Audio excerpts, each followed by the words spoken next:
Sidney de Paulo, eu sou formado em Letras pela Unesp ali de Assis. Fiz um mestrado em Linguística na Universidade Federal de São Carlos, numa área mais específica de análise de discurso, mais específica ainda, indo para a análise bakhtiniana do discurso, né? Fora isso, cursei um pouco de filosofia, mas abandonei, né? Parei ali pelo segundo ano. E também fiz pedagogia, né? Então, nessa parte de formação, é isso. Atualmente dou aula, né, ministro aulas ali no ensino fundamental e médio, né, no estado. E já na área do ensino superior, eu estou trabalhando junto à Fundação Educacional do município de Assis, a FEMA, na frente, né, ali como editor da revista Intelecto e no núcleo de educação à distância, né? Além de ministrar aulas ali no curso de publicidade e propaganda. É isso.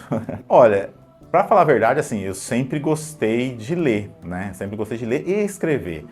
Acredito que a leitura, para mim, ela sempre foi, assim, uma porta, literalmente, né? Como eu, inicialmente, sempre fui um cara muito tímido, muito quieto, muito no meu cantinho ali, né? Eu gostava de ler porque aquilo me abria possibilidades de mundo, né? Tanto que lá na faculdade, quando eu fui ler um autor lá e vi que ele falava que a literatura ela é vida condensada, né? Isso me fez muito sentido, né? Quando eu li isso lá em Antônio Cândido, isso me fez muito sentido, porque eu falei exatamente isso, parece que a gente vive mais do que uma vida quando a gente lê, né? Então, claro, né, eu acredito que a minha geração toda começou com série Vagalume, adorava aquele negócio, né? Lia Um Cadáver Ouve Rádio, lia lá O Mistério de Cinco Estrelas, A Montanha Encantada, De Volta à Montanha Encantada, Cachorrinho Samba. Eu acredito que todo mundo leu aquilo lá. E depois eu fui mais realmente assim, gostava muito de Machado de Assis, né? Li muita coisa dele durante um bom tempo. Eu gostava muito de Fernando Pessoa, Flor Bela Espanca, Carlos Drummond de Andrade, Cecília Meirelles. Li muito essa galera durante um tempo, né?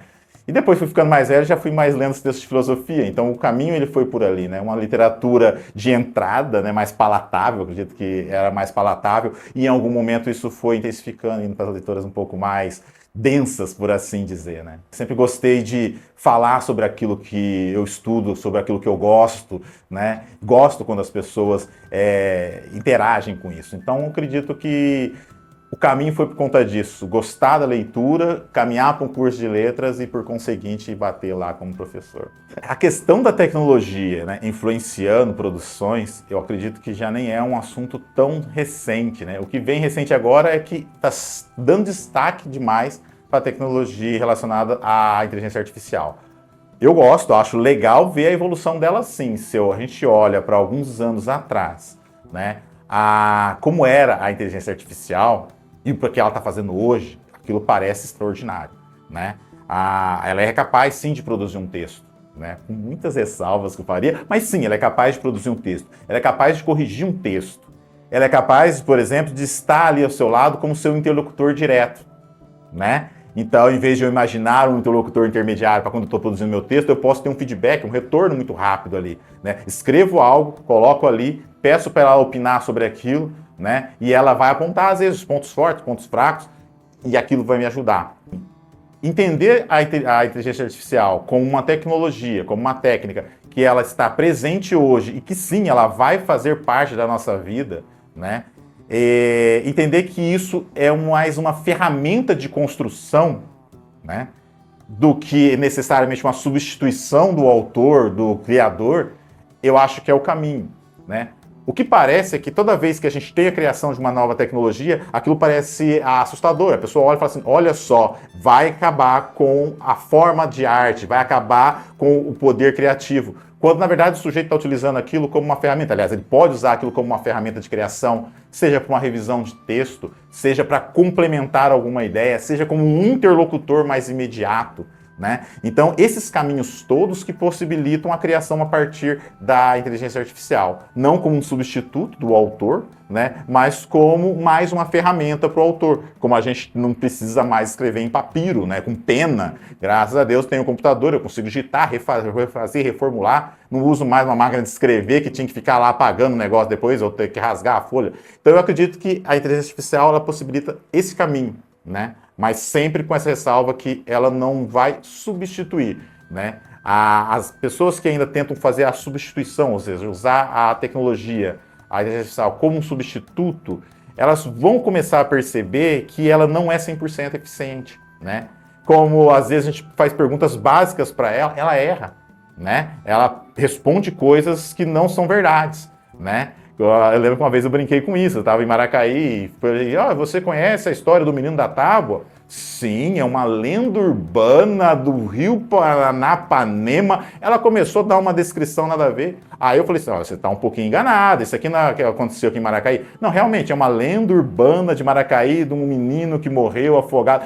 Ela corrigiu errado, mas insistiu na mesma ideia. Então, assim, tem coisas muito boas lá, para fechar essa lógica, tem muita coisa boa lá. Assim como tem muita coisa em vários lugares da internet, o que a gente precisa, como sempre, é aprender a selecionar e a utilizar a ferramenta.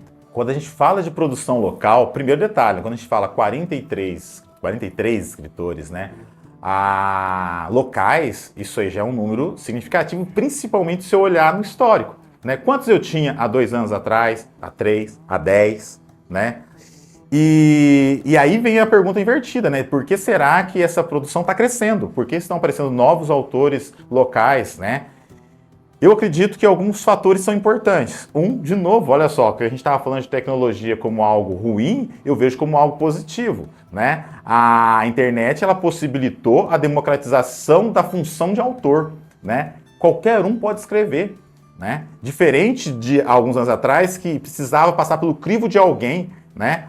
Você precisava, de repente, ter a grana para produzir, né? Hoje não, você consegue ir lá na internet, monta um blog, nossa, blog já é velho, hein? Monta um blog, mas eu consigo colocar isso em pauta, eu posso mostrar aquilo que eu estou produzindo, né? Então, houve uma democratização através da tecnologia, acho isso muito positivo, né? Outra coisa que eu acho um fator que cria isso de uma forma exponencial é, quanto mais escritores eu tenho, mais escritores tendem a aparecer, né? Por conta exatamente do estabelecimento de diálogos. Eu leio uma obra local, sou de Paraguaçu, me identifico com aquilo, também quero colocar o meu ponto de vista, quero acrescentar, complementar, quero até discordar, e aí então passa a produzir novas coisas, né? Então eu acredito que esse crescimento, ele vem dessa união de coisas, né? A possibilidade, lugares, né, aparecendo de destaque que eu posso produzir, né? E ao mesmo tempo eu ter outros autores produzindo, então a gente poder dialogar em relação a isso, né? Claro, né, o incentivo financeiro, né, quando vem de algum órgão governamental, é importante também, com certeza, né, para até a produção do livro físico ou coisas do tipo. Mas isso, acredito que a expansão, a produção local, ela tende a crescer conforme for passando a gente ter mais escritores, mais lugares, mais destaque, mais visibilidade para a produção.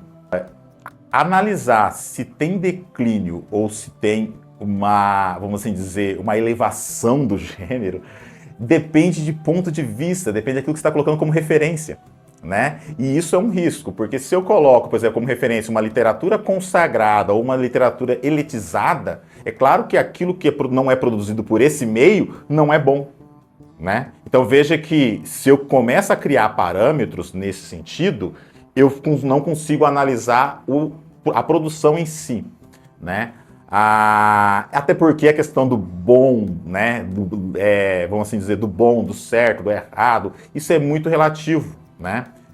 Quando eu olho, por exemplo, essa questão, você fala assim, o que é uma literatura bacana, né? O que é uma literatura de qualidade? Ela expressa uma voz de um determinado grupo social, ou seja, eu consigo entender isso lá dentro, consigo perceber as vozes que estão falando ali, tem traços de autoria, eu identifico quem é aquele autor, né?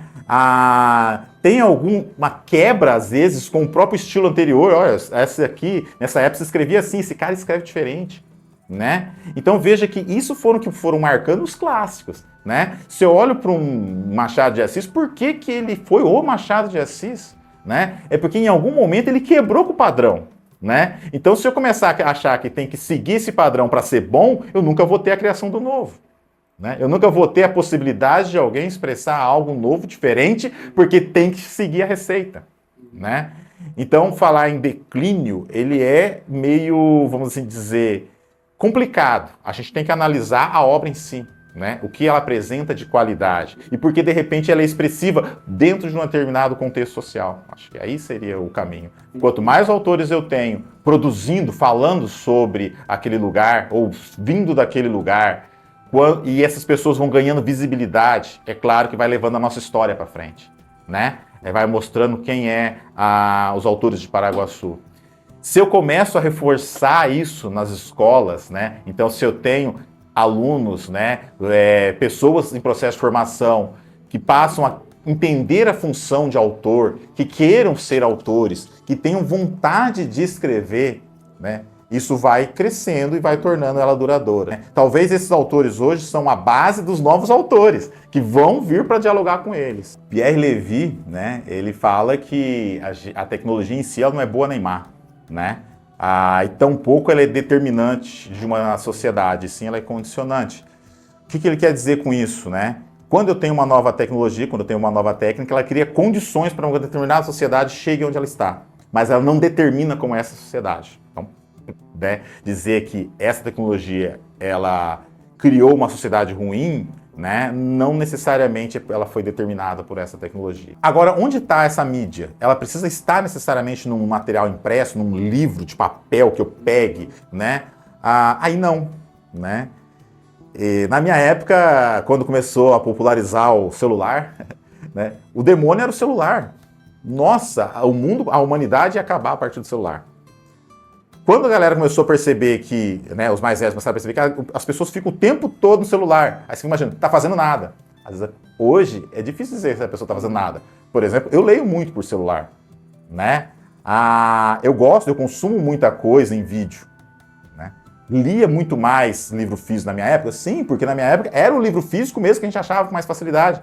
Por outro lado, olha como era complexo. Se eu precisasse de um livro lá na faculdade, né, que não tinha na Unesp de Assis, a gente fazia uma solicitação, ia um pedido lá para não sei na onde, o livro vinha por correio, chegava ali para poder ler, né? Então a mega biblioteca onde tudo eu posso acessar é a internet, né? A grande biblioteca de Alexandria, né, um lugar onde eu tivesse todos os volumes do mundo, tá lá. Então eu acho que isso proporciona que a pessoa produza ali. Então, independente se esteja na rede social, que eu acho que esse é o ponto, né? Se você dizer para mim assim, mas e as redes sociais, você acha que compromete essa questão da produção literária?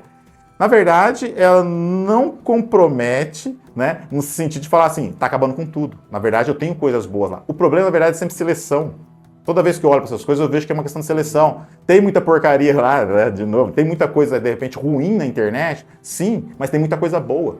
O que a gente tem que ensinar aos jovens, né, aos nossos alunos, é literalmente selecionar. Meu olhar é para cá, não para lá. No meio dessa dilúvio de informações, indo lá para o Scott, né, no meio desse dilúvio de informações, eu tenho que aprender onde me apegar, né? E aí vai funcionar, né? Inclusive, as próprias redes sociais acabam sendo material para produção, né? Quando você começa a viver ali como o autor ali da crônica, via as coisas do cotidiano dele próximas a ele para produzir uma crônica, eu também posso estar de olho nas redes sociais, vendo o que está rolando nas redes sociais e criar as minhas crônicas a partir dali. Quando eu produzo, né, uma arte, ou melhor, quando eu produzo algo, e, por exemplo, tem um engajamento social, eu reproduzo a voz do meu grupo, alguma coisa assim, eu acho que já tem uma responsabilidade ali, né, de transmitir, por exemplo, a questão de a minha forma de enxergar o mundo, as minhas ideologias a partir do local onde eu estou, né? A gente vê muita literatura, por exemplo, relacionada com questões de classe, né, com questões raciais, debatendo esse tipo de coisa, né? E trazendo, botando em evidência essas coisas todas, né? Mesmo a literatura que parece mais banal, aquela do cotidiano, ela ainda chama atenção para questões às vezes existenciais, ela ainda chama questão para coisas do dia a dia. E isso eu não vejo como uma irresponsabilidade, né? O autor, na verdade, quando ele assume essa questão da responsabilidade, eu vejo mais com a questão assim, sou responsável pelo aquilo que produzo. Atualmente, o meu foco principal acaba sendo ali na faculdade, ou seja, na FEMA, junto à revista Intelecto. Então, estou como editor da revista, a gente reformulou ela recentemente para que ela se adeque a alguns lugares de divulgação da revista, né? Alguns indexadores e coisa e tal. Então, a gente fez uma repaginada e está voltando a mexer em corpo editorial, algumas coisas nesse sentido. e começamos agora o núcleo de educação por lá, né? Então, o foco em produção, no momento, ele está mais nessa questão técnica, né? Seja ali com a revista, seja com o núcleo de educação da faculdade, que tem pretensões para um futuro não muito distante, já o projeto de lei está até sendo rodado lá em Assis, para que ele vire um centro universitário. Em relação a essa questão da importância da literatura local, a literatura local ela é importante para a construção da história, e de uma história que muitas vezes não é contada pelo discurso oficial.